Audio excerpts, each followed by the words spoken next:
Hi, good evening, good morning, good afternoon, everybody.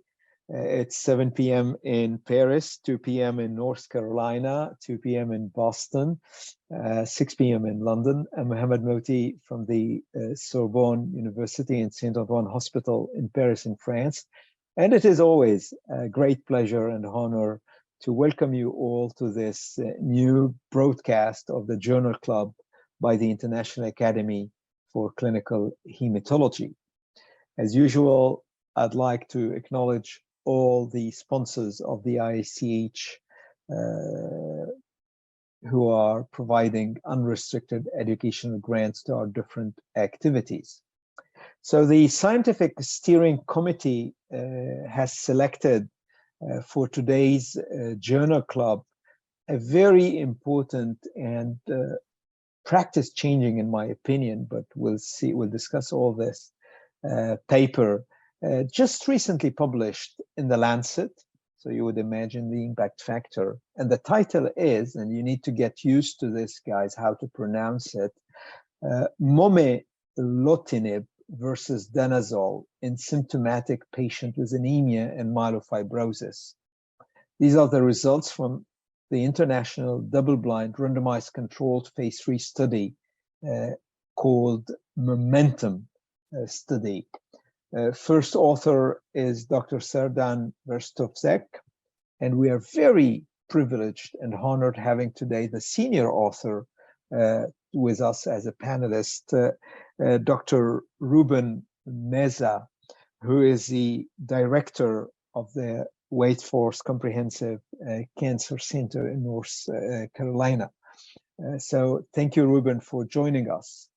The other panelist is Dr. Remy Dulery, who is currently at the Dana-Farber Cancer Institute in Boston. And as you probably know, we have the first or senior author of the paper and someone who is expert in this field, but who is not co-author. So you can see here the summary, because this is the abstract of this phase 3 double-blind randomized controlled study, which is an international study, 21 countries actually, 107 centers, and it has tested not only the feasibility, safety, but also the efficacy of this novel oral agent called Momelotinib. And I will not go through all the details because these are going to be explained during the Journal Club, but this is a study of 195 patients, 130 in the experimental group and 65 in the control group. And you can see this has been a very quick study running actually in the middle of the COVID pandemic between April 2020 and December 2021. So congratulations and well done to the investigators who managed to get such a successful study and positive one, which is going to make, I think, a big difference in the life of myelofibrosis patient. And the straightforward, simple conclusion from this randomized trial is about the efficacy of this new drug when it comes to improving significantly the myelofibrosis associated symptoms, but also anemia measures and spleen response. So here you can see the distribution of the different characteristics. By definition, this is a randomized trial, so the characteristics are quite comparable. And actually, the study managed to capture some very important features: the DIPS risk category, the JAK mutations, ECOG, the mean previous JAK inhibitor duration treatment, the transfusion dependency or not, but also the number of red blood cell units being transfused, and last but not least, the peripheral blast. And this is, in my opinion, one of the key figures. In blue, you can appreciate that the majority of the patient in the experimental group are improving when it comes to this myelofibrosis specific scale related to symptoms, at least 50% reduction. But also, most importantly, if you look to the transfusion independence rate, actually, there is a very important difference between the two groups, which means the drug is not only improving the clinical symptoms, but also is allowing some of these patients, a significant proportion, to become transfusion independent. And the editors of the Lancet summarized the added value of this study, highlighting that this is the first randomized trial which assessed an inhibitor of both JAK1, JAK2, and ACVR1, and we'll talk about this class of agent, in patients with myelofibrosis and anemia. And there was clinically significant benefit in myelofibrosis-associated symptoms, anemia measures, and spleen responses in symptomatic patients with myelofibrosis and anemia who were previously exposed to JAK inhibitors. So hopefully we will get access soon to this practice-changing agent. So with this, I'll start the discussion with our distinguished panelists. And as usual, my first question goes to the non-co-author. It's like the SOP of the journal club. So Remy, I thought maybe for the next couple of minutes, if you can provide our audience with the current algorithm for the treatment of patients with myelofibrosis, because we know in general we say it is an uncurable, desperate disease where nothing works except if they are candidate to allotransplant. So what is the current treatment algorithm, please? Well, first of all, thank you for inviting me to this journal club. I'm very happy to be here and discuss this outstanding paper. To make it short and to summarize what it is at stake about myelofibrosis, we can say that it's a disease which is characterized by cytopenia, splenomegaly, mainly in later stages. And there is a risk for the patient of leukemic transformation. It can become an acute myeloid leukemia in some patients. The course of the disease may range from indolent to severely symptomatic and rapidly progressive disease, with a median survival ranging from months to many years. Current data show that the life expectancy of myelofibrosis without JAK2 inhibitor or transplant can be sometimes favorable up to 20 years if they have a disease index score, which is called DIPSS score, low. But if this score is intermediate or high, the median life expectancy decreases. It can be less than 2 years in patients with a high DIPSS score. So for the patients with a low DIPSS score, we can have just a watch and wait approach, or just supportive care if needed. When the disease becomes more active, when it's intermediate to or high risk, there is a need for a treatment. The treatment algorithm has evolved a lot over the last years with the introduction of the JAK inhibitors, such as ruxolitinib or fedratinib more recently. It has changed the outcome of the patient. It can reduce the spleen size. It can improve the symptoms of the patient. Nevertheless, some patients do experience disease progression or relapse, and in them, transplant is the only curative option.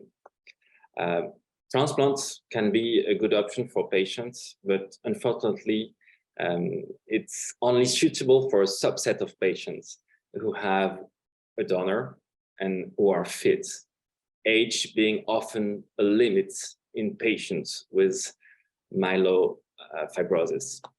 Another issue for these patients is that there is actually an unmet clinical need. As a consultant, I see patients with myelofibrosis frequently experiencing anemia, which significantly diminishes their quality of life and reduces their chances for survival. However, currently available JAK inhibitors do not meaningfully improve anemia and may even exacerbate it, leading to reduced dosing or discontinuation of treatments. And this is where I think Momelotinib addresses this unmet clinical need. Wonderful. Thank you so much, Remy. So overall, a very positive assessment. So now, Ruben, we would love to hear from you first about what is this drug, what is the mechanism of action, and what was the rationale behind performing this very large international trial, 21 countries, a huge effort during the COVID pandemic. Wonderful. Well, let me echo Remy's thanks to you for including me in today's journal club. It's certainly an honor to help present information from this trial on behalf of all of my colleagues and, of course, all the patients and physicians who kind of participated in the conduct of the study. So Momelotinib is one of the 4 JAK inhibitors. We have 3 approved JAK inhibitors, ruxolitinib approved in 2011, fedratinib approved in 2019, pacritinib approved in the United States in 2022, not yet in the rest of the world, but that likely will follow suit. Momelotinib is both a JAK1 and JAK2 inhibitor. So it inhibits JAK2, all 4 of those drugs all inhibit JAK2. It inhibits JAK1 also, as does ruxolitinib, but inhibits ACVR1. And now why this we feel is relevant is that early on in the testing of this agent that has undergone a variety of different trials and had a variety of different companies that held it in development, is that from the earliest phase 1 trials of the agent, now many years ago, it was noted that it could improve anemia. Now, anemia in myelofibrosis is a very common and important theme. There's both the baseline anemia of the disease, there's inadequate production from the bone marrow, or there's sequestration of red cells from splenomegaly. So there can be inadequate production, there can be enhanced destruction because of hypersplenism, but there can also be drug-induced anemia. So one of the limitations with ruxolitinib and fedratinib is that they can improve spleen and symptoms, and was the basis of their approval, but typically do not improve anemia. In fact, might worsen anemia. The inhibition of JAK2 to some degree is almost an on-target effect to have a decrease in the number of red blood cells, because the erythropoietin pathway signals through JAK2. Now, pacritinib and momelotinib are both inhibitors of ACVR1. And from the early trials, the phase 1, it was seen that momelotinib could improve splenomegaly symptoms as well as anemia. So the momentum study that we're presenting here is really the kind of second wave of phase 3 trials done with this agent. The first was the Simplify-1 study and Simplify-2 study. That was the PI of the Simplify-1 study. That was a very large randomized study of momelotinib versus ruxolitinib in the frontline setting, which was not inferior for improvement of splenomegaly, it had had a planned endpoint of being non-inferior for symptoms, and then hopefully superiority for anemia. And in that study, by the analysis that was done, it was not non-inferior. So it was slightly inferior than ruxolitinib for symptoms. And then the anemia endpoint really could not be kind of fully addressed because of the way the statistical plan was done.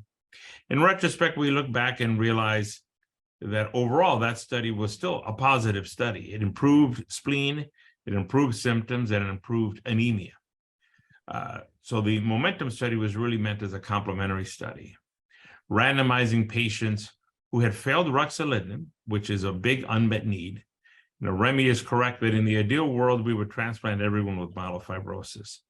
The reason we don't, I think, is multifold: the age of presentation, comorbidities, patient choice, as well as for some individuals, the survival length that they have really may still favor being more conservative with medical therapy. There are patients now with the ruxolitinib and with JAK inhibitors that clearly are living longer. So I think that issue of whom do we transplant still continues to be a very active and kind of complex discussion. But the medical therapy really is viewed as, and we could talk about bridging later in our conversation, but really is meant as the medical pathway and the transplant pathway kind of occur in parallel. So this study in patients that had failed ruxolitinib were anemic, showed clear superiority for spleen and symptoms, which we somewhat expected. There was a lot of discussion, what is the appropriate comparator arm for this situation? And in anemia, we have no approved therapies, either in Europe or in the US. We've had a scattering of therapies that have marginal benefit, erythropoietin stimulating agents, and Danazol, which was the control arm, the IMiDs. So again, many of the things from your world of myeloma have had some activity in myelofibrosis: thalidomide, lenalidomide, pomalidomide, none with over a 20% response rate.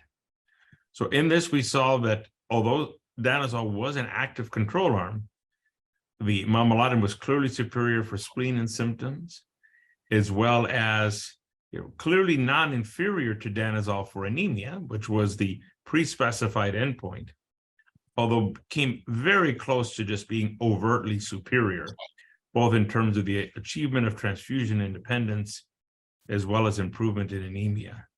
So I think that it will be a practice-changing trial with the agent hopefully and likely to become approved somewhere we would expect later this year. Fantastic. So Remy, would you share the same enthusiasm about, what is really fantastic, it's just an oral drug. So for quality of life, I think this is incredible to be able to develop more and more of these oral drugs. So what did you think about this efficacy? And I'm going to be provocative, so get ready to this question. Well, if it works when they have failed Ruxo and it improves anemia, why don't we use it earlier in the course of the disease? So, but let me start first with you, Remy, on your comment on the balance between safety and efficacy of the drug. Well, thank you for this question. As I said, I think Momelotinib is a medication that effectively addresses an unmet clinical need for the patient. The Momentum trial demonstrates the potential benefits of the drug for patients with myelofibrosis and anemia, including a reduction in transfusion burden.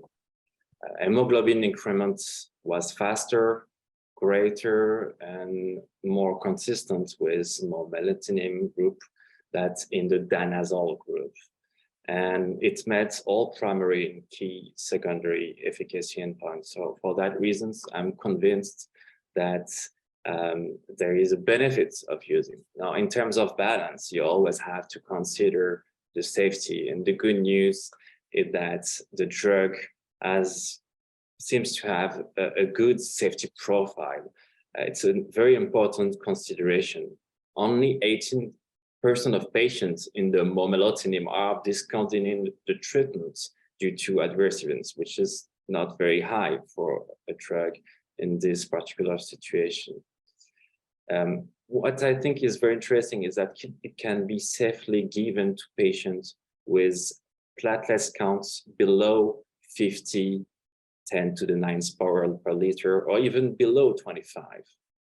This is particularly significant as there are currently no good options available for patients with severe cytopenia, and Momelotinib offers a hope for a potential solution for these patients. And as your other question about why not using as the first line, I think we do not have yet data showing it is superior to ruxolitinib in terms of disease control and spleen size reduction. So that is why, but maybe Ruben can talk about it better than me, but that is why I think it's not the right place in the algorithm to put it as first-line treatments. But I think Ruxo has little activity on anemia, correct? Ruben, what do you think? Correct. I think it will be somewhat of patient selection. You know, there is data from the Simplify-1 study, but you're right that the data are mixed. You know, what I would anticipate in our national guidelines will be really a consideration based on the presentation in the front line. So there are not that many patients that have severe anemia or are transfusion dependent prior to starting therapy. But if there were, I think momelotinib would be a consideration. There will be some overlap between momelotinib and pacritinib for those with platelet counts between 25 and 50,000. And actually, this, I think, is very good news. As Remy alluded to, you know, there are few good options for this group of patients.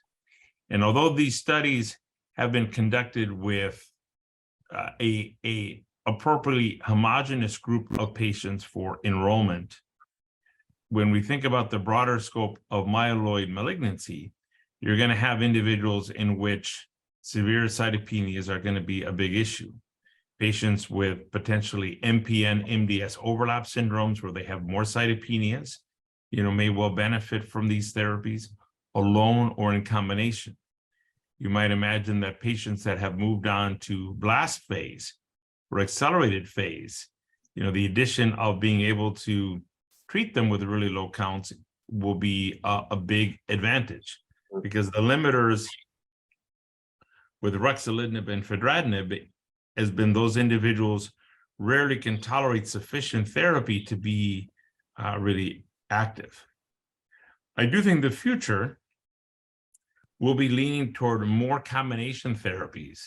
And if the JAK inhibitor base of the therapy is less inducive of cytopenias, that is a big advantage.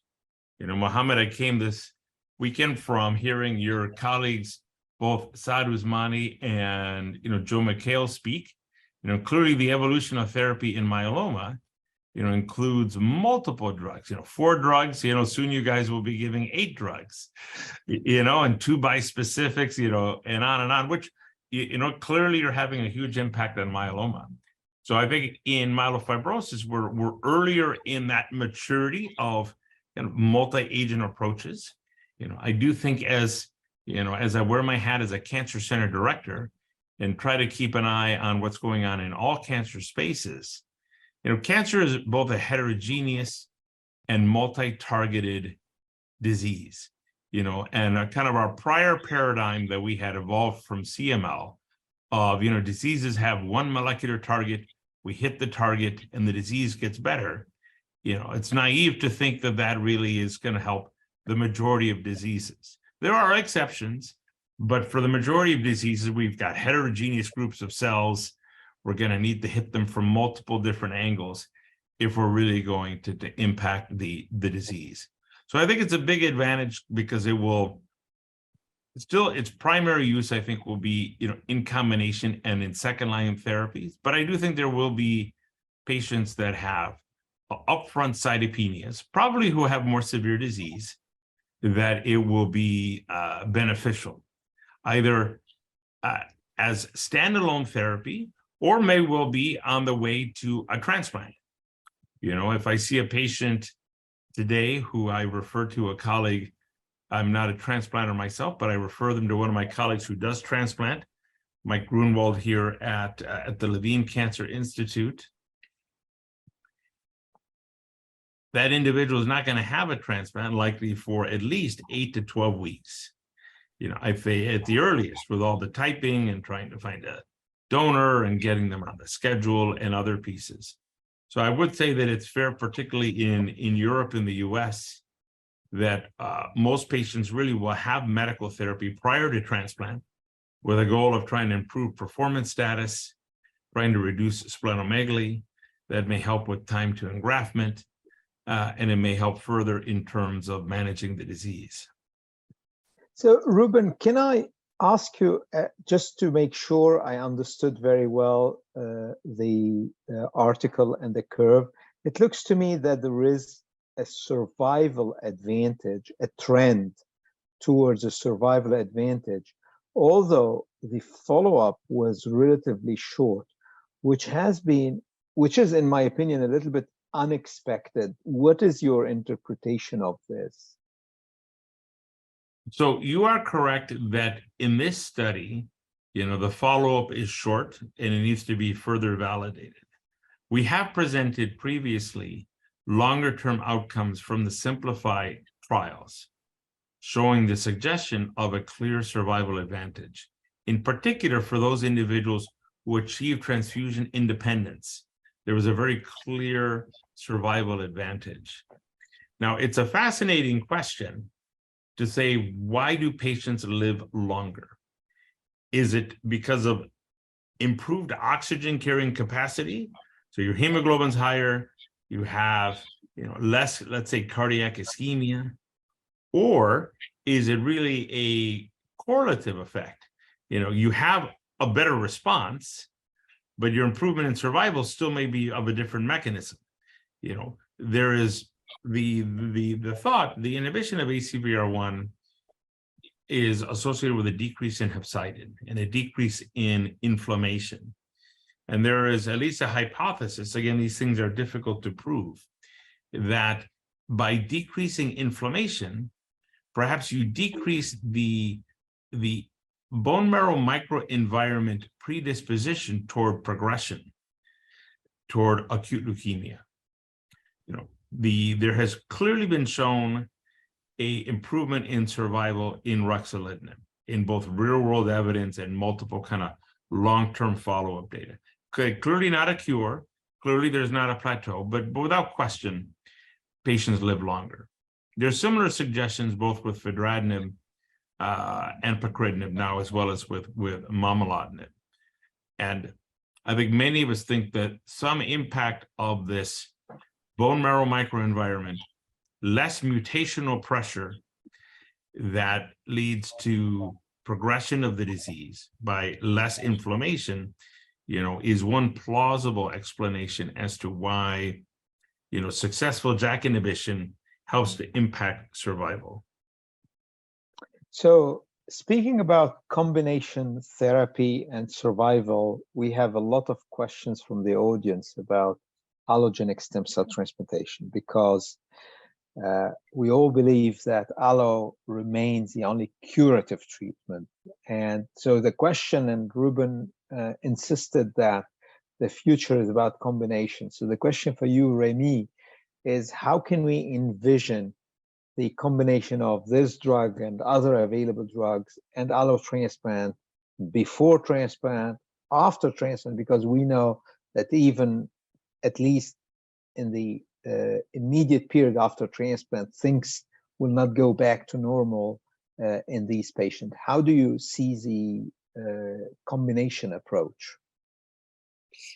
Yes, from a transplant perspective, I think Momelotinib could be a valuable candidate as a bridge to transplants for ruxolitinib refractory patients, because it can help to improve myelofibrosis associated symptoms, anemia measures, spleen size, and enabling patient to reach a better condition and have a better chance of engraftment.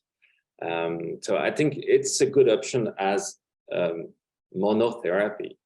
Now it has to be evaluated in combination with other drugs, depending on the patient history, what he has received, if he was responding to ruxolitinib or not, if you want to combine it with Danazol or steroids or other drugs. I think, as Ruben mentioned, it is the future to combine drugs, but now so far we don't have any trial showing the safety of such combination with momelotinib, but it's the next direction. So to come back to transplant, I think when a patient, and it's often the case, is refractory to JAK inhibitors such as ruxolitinib, you want to have the patient with a smaller volume of spleen. You want the patient to have a better condition, better Kanofsky, and this can be reached with the drug.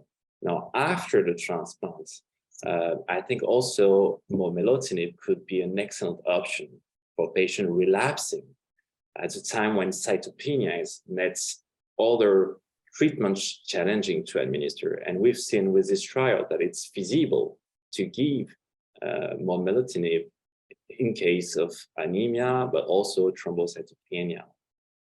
Clinical trials are really needed to assess the role of momelotinib regarding allogeneic transplants, and I believe it is worthwhile to design such trials. So Ruben, same question to you, because you brought the concept of combination like in myeloma and other diseases. And this is a little bit about what is the future. If you have to design the next trial in the same population, how would you improve further on the current situation? It's an excellent question. One, I think that in many of these situations, we will have to do, I think, limited safety studies, but can make certain assumptions. So for example, now there's a fairly robust and mature experience with the safety of ruxolitinib prior to stem cell transplant. I think we need to validate. And it's even a good drug after transplant for GVHD. Correct. It is really for complementary reasons, but helpful on both. And momelotinib, which is also a JAK1 inhibitor, again, may preserve some of that GVH benefit as well. And clearly, don't have that data yet.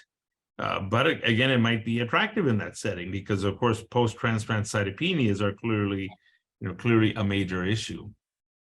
So one, I think it needs, a safety study to be sure that there's no unexpected complications with transplant in terms of time to engraftment or other difficulties. But I would anticipate probably that there's not a safety concern. There clearly are now multiple phase 3 trials of combinations with ruxolitinib as a base, along with pelabresib, or with navitoclax, or with parsaclisib, or even numerous other agents. If those studies are positive, I don't think that it will be necessary to, do a whole nother phase 3, given the similarity in the drugs. But I do think that, at a minimum, a phase 2, both for safety as well as to see, do you still preserve the anemia benefit? The combination of the other drugs, we would hope that it would be better as a base, but I think it is a fair question, does it prove that? And certainly for safety in terms of kind of interactions. But I do think it begs a question kind of for future state, if you're using a drug for the base and someone has anemia, should the base start with phase 3 trials with momelotinib as opposed to ruxolitinib? And I think it depends a little bit on the situation and the patient. As we think about patients with myelofibrosis, historically, we have treated them all really the same, irrespective of which group they came from.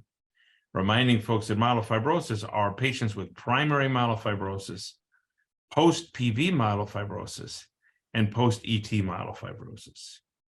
And in the context of ruxolitinib or stem cell transplant, largely that difference has not been overly impactful. However, when we look at them, the cytopenic patients do tend to preferentially be much more commonly represented in the primary myelofibrosis patients. And particularly those with post-PV myelofibrosis tend to have higher blood counts. Indeed, it is not even uncommon for the post-PV patient to not have anemia, in part because it's a pseudo-correction. You know, when they had P-Vera, they had too many red blood cells. And then as their disease has evolved, they now are not anemic, or let's say mildly anemic, which is in sharp contrast to someone with primary myelofibrosis. So I think ruxolitinib probably will always remain the frontline therapy for post-PV myelofibrosis out of the chute. They tend to be more JAK2 mutated. They tend to have higher counts. It is the best natural fit. And the cytopenic MF patients that may be more likely candidates for momelotinib or even pacritinib in the frontline setting probably will be more in the primary myelofibrosis space. Now, the other logical question that people have that we do not have answers to yet is there a molecular signature that would help guide us between this choice of 4 JAK inhibitors? At the moment, not that we know of, but that may evolve. You know, I think as we get more data and we have more typing data, you know, we have a variety of additional somatic mutations that we know can be prognostically adverse. ASXL1 in particular, IDH1 and 2, EZH2. And of course, there are many other mutations that are common, such as DNMT3A and other things, even both separating out those things that are derived from the disease or are clonal hematopoiesis that can surface in this group of patients as well. I am hopeful as, again, we have a number of phase 3 trials that read out in myelofibrosis. Perhaps we will see one or more of those be very positive and likewise be discussed at this very same journal club. You know, the natural questions will be, in which patients should we use combination therapy? Is it in all patients or is it in a subset? It's the same discussions you have in myeloma. You know, multiple combination therapies have significant incremental expense at a minimum. They certainly may have incremental toxicity. So those natural questions of, does everyone get combination therapy? Is it a subset of patients? And if so, what features are predictive of who might benefit from, you know, one combination or the other? Fantastic. Thank you so much, Ruben, for this super vision, but also optimistic vision about how to cure or to improve the outcome and survival of these patients. I remember almost 30 years ago at medical school when we spoke about myelofibrosis, it was relatively simple. Our professors used to say, oh, just give a little bit of transfusion. Unfortunately, they won't make it for a long time.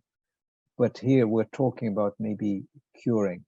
So we have reached the end of this journal club. I hope, guys, you have enjoyed it.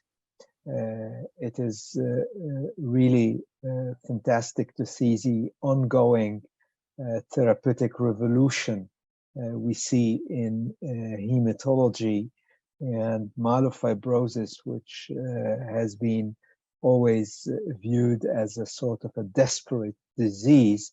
Actually, now we see, as you mentioned, like 4 drugs approved plus allo transplant. So the future looks really brilliant. So I'd like to thank you all for being loyal to the Journal Club. Thank you, Ruben. Thank you, Remy, for your excellent debate and comment. And as usual, wherever you are, please stay safe and keep well. And I think we do have a few other activities in the next few days. And interestingly, it's a pure coincidence. We do have some lot of mild malignancies being discussed, because the next junior club is about AML and MDS, and we will have some very nice case reports to be discussed, but that's another story. For the time being, thank you so much and take care. Bye-bye. Bye-bye. Thank you.